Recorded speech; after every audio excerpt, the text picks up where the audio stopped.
Olha só, recall na língua inglesa quer dizer chamar de volta ou recolher um produto. Faça um recall sobre um lote ou uma linha inteira de produtos do mesmo fabricante. Geralmente isso acontece pela descoberta de problemas envolvendo a segurança de um determinado produto.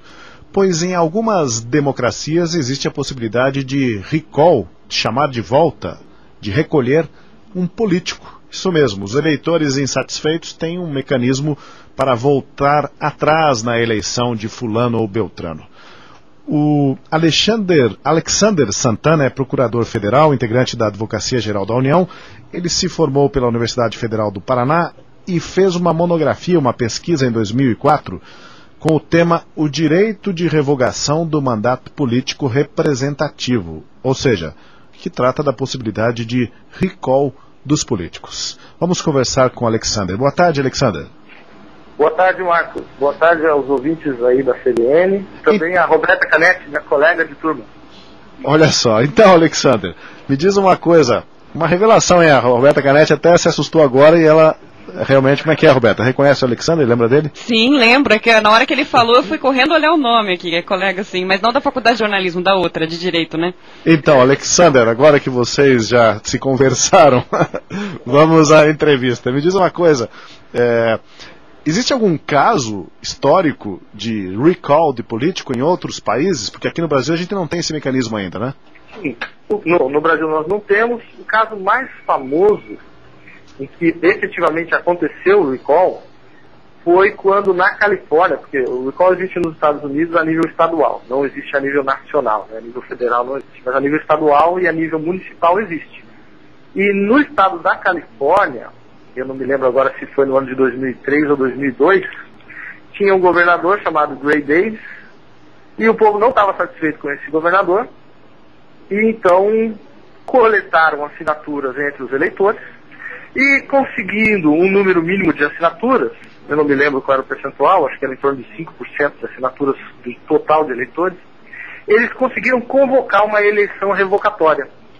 Eles chamam de recall election, em inglês, né? Convocaram essa eleição revocatória, e o povo então decidiu tirar o Gray Davis, e no lugar dele foi eleito o Arnold Schwarzenegger, que é uma figura super conhecida. Esse foi o caso que ficou aí mundialmente conhecido e propagou esse instrumento aí divulgou esse instrumento aí no mundo inteiro. É o caso mais famoso e é recente. Pois é, seria um instrumento bastante interessante para os eleitores poderem consertar, digamos, o rumo das coisas, né? Porque de 4 em 4 anos já existe o recall natural, que é a eleição, a possibilidade de reeleição. Mas o problema é que pode, às vezes, ser muito tempo, 4 anos. É verdade.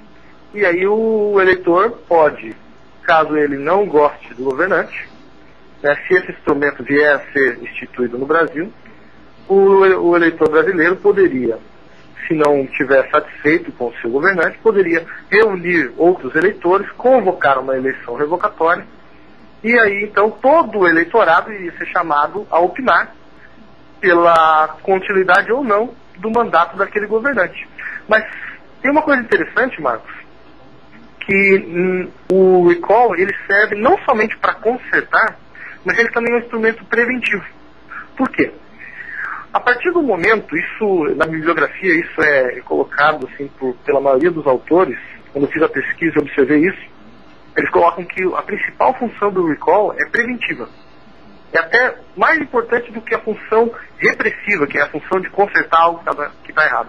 Por que preventivo?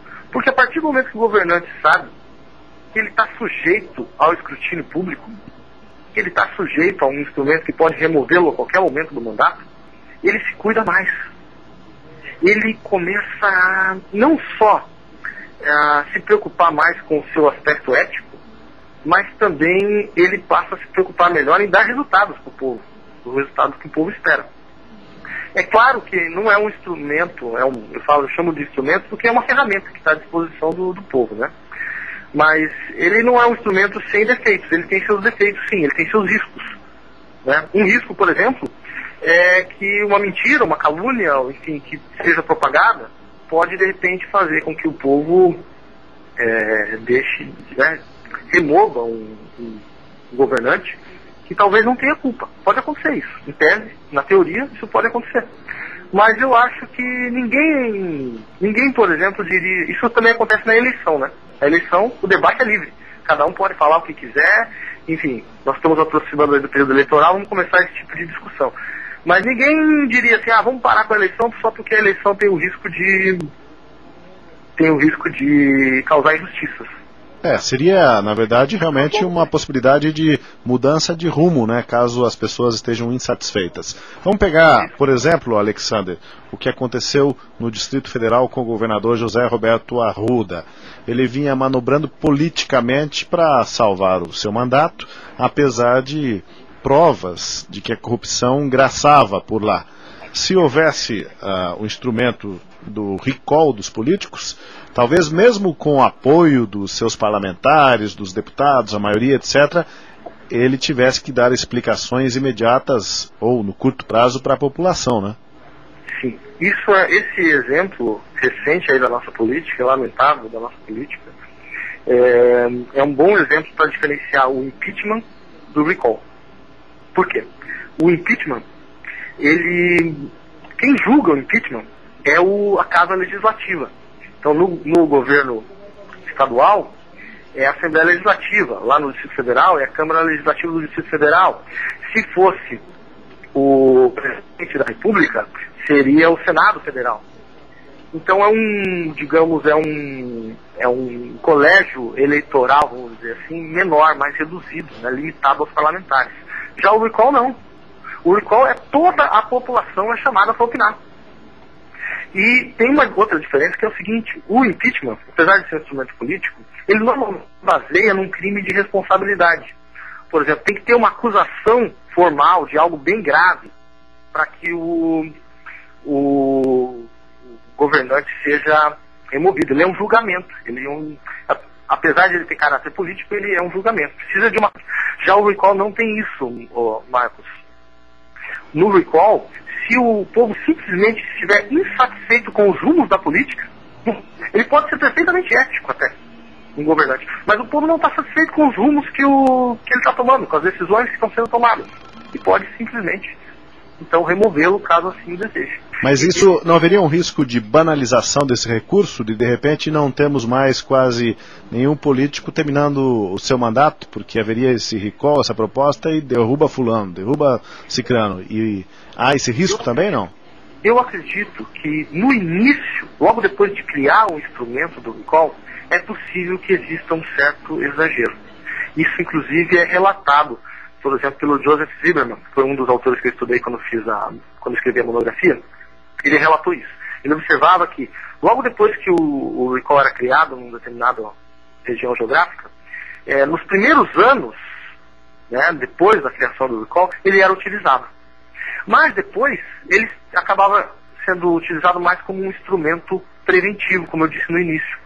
Então, é possível sim, Marcos Tolles, que no início, logo depois da criação do recall no Brasil, exista um certo abuso. Mas eu acredito que no médio e longo prazo, ele seria de grande benefício para o nosso sistema político eleitoral. Estamos conversando com Alexander Santana, ele é procurador federal, integrante da Advocacia Geral da União, e pesquisou esse tema, o direito de revogação do mandato político representativo, ou seja, o recall dos políticos. Antes de terminado o prazo de um mandato, se a população está insatisfeita, faz-se uma assinatura, uma espécie de abaixo-assinado, e entra-se com esse processo de revogação do mandato. Roberta Canetti. Vou colocar para que você comente, Alexander, a participação de um ouvinte que está online aqui no Twitter e colocou o seguinte: um país com uma democracia em consolidação como é o Brasil, não dá para pensar nisso, em recall. A calúnia e a distorção são bastante comuns. Olha, eu volto naquela questão que eu comentei um pouco antes, né? Alguém teria coragem de dizer hoje que nós não devemos ter eleição porque o sistema eleitoral tem falhas? Eu acho que ninguém ousaria fazer esse tipo de sugestão. Eu uso esse mesmo raciocínio para o instrumento do recall. Não é porque ele tem falhas, e não é porque a nossa democracia está em consolidação, que a gente tem que deixar de tomar iniciativas. Ele pode ser até um pouco ousado no início, realmente, mas eu acho que a nossa a democracia se consolida pelo exercício. Nós não podemos esperar a democracia se consolidar. Eu fico imaginando o seguinte, Roberta. Já pensou se a gente esperasse a nossa democracia se consolidar para a gente instituir eleições? Para a gente instituir o sufrágio universal? Na verdade, foi a instituição das eleições, do sufrágio universal, o aperfeiçoamento do sistema eleitoral gradativo, que permitiu o aperfeiçoamento e a consolidação da nossa democracia. Então eu acredito que quando a gente cria um instrumento de democracia direta como o recall, a gente está contribuindo para esse processo de consolidação. Tem algum projeto no Congresso, no Parlamento, sobre isso, sobre a instituição da revogação do mandato político? Existem 3 projetos no Congresso Nacional. Aliás, perdão, existem 4 projetos no Congresso Nacional. E todos eles agora foram condensados num único projeto, que está na Comissão de Constituição e Justiça, no Senado Federal. E o relator na Comissão de Constituição e Justiça é o senador Jefferson Pérez. E eu não me recordo no momento, porque não acompanhei isso nas últimas semanas, mas até o momento que eu tinha acompanhado no final do ano passado, ainda não tinha saído o relatório final do senador Jefferson Pérez. Mas a ideia, pelo que eu vi, é consolidar todos esses projetos num único projeto, que então seguiria para aprovação das 2 casas do Congresso Nacional. Ele ainda está, portanto, em análise. Depende aí então da sociedade civil, né, dos eleitores, enfim, todos os cidadãos brasileiros, se manifestarem sobre o conteúdo desse projeto lá para os seus representantes do Congresso Nacional e então opinarem, né? Sabemos que esse é um tema polêmico, né? Tem gente que é a favor, tem gente que é contra. Cabe a cada um fazer seu julgamento e instar os seus representantes para tratar dessa proposta. E o momento é oportuno, não, Alexander, em função até do que aconteceu no Distrito Federal, o processo que culminou na prisão do governador José Roberto Arruda, todo esse debate. É interessante trazer à tona essa possibilidade, porque para a maioria das pessoas é uma completa novidade, né? A instituição do recall, saber que já acontece, tem esse mecanismo em outros países, mas aqui, por enquanto, nem veio ao debate. Não veio ao debate público. Acho até bem positivo que a CBN esteja tomando essa iniciativa. E eu acredito que é importante que aconteçam esses momentos assim, de dificuldade na nossa vida política, porque eles nos alertam para a gente melhorar, aperfeiçoar nossas instituições. Você citou aí o senador Jefferson Pérez. O problema é que o Jefferson Pérez morreu, né? Quem será que assumiu para levar adiante esse projeto? Eu não sei dizer. Eu realmente não sei dizer. Vamos torcer para que não tenha morrido com ele, então, a iniciativa. Não. Com certeza está na Comissão de Constituição e Justiça. Se não for designado, com certeza o Congresso Nacional, o Senado Federal, vai designar um outro relator. Eu realmente não sei dizer quem foi que substituiu nessa relatoria. Mas está, então, colocada aí a questão para as pessoas ponderarem, pensarem a respeito e até cobrar de seus representantes políticos, por que não temos instituído no país a possibilidade do recall, do chamamento, chamar de volta um político caso a população esteja insatisfeita com a administração, ou caso, não é, Alexander, em que o político notadamente esteja envolvido em corrupção, em desvios, mas por força do jogo político ele acaba conseguindo se manter no cargo. Aí entraria o próprio eleitor para afastá-lo. Exatamente. Ok. Obrigado, Alexander, pela participação. Uma boa tarde para você. Uma boa tarde. Tchau, tchau. Alexander Santana, procurador federal, integrante da Advocacia Geral da União, que defende aí a instituição do recall dos políticos no país, o direito de revogação do mandato político representativo.